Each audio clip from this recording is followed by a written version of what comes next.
Hi guys! Alam nyo ba guys, dito sa Japan ay meron ding mga Filipino food. At today's video ay ipapakita ko nga sa inyo ang mga presyo nito.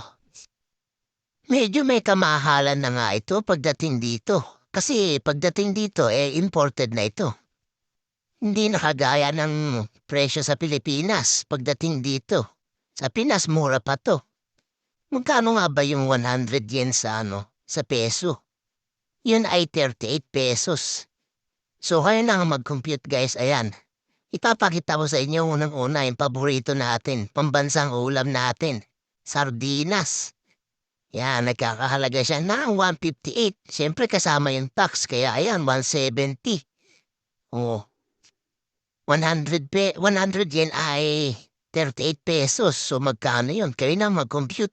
Ito, toyo, silver swan, 678. Nasa 700 yun kasama ang tax. Tapos ito, laing. Meron din diniguan. 600. Kasama ang tax. 598 siya. O, diba? Ang mahal na pagdating dito. Tapos ito, kaki. Magkano lang to sa Pinas, pero pagdating dito, 200 yen. So, kulang-kulang 80 na pagdating dito. Yan. Tapos ito, ano to, itlog na maalat. Oh, 400. Apat na piraso lang. 400 yen. Meron ding mani. Oh, 400 yen. Meron ding munggo. 300 yen. O, di ba? Mahal na pagdating dito. Ano to? Gata. O, di ba? Yan, gata. May gata din. Hmm. Meron din bagong. Naku, napramahal ang bagong dito. 900. Kasama ang tax. Mahal na nga, may tax pa.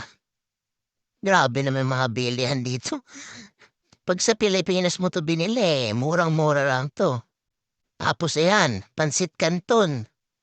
Pag isang piraso, 108. Yun no?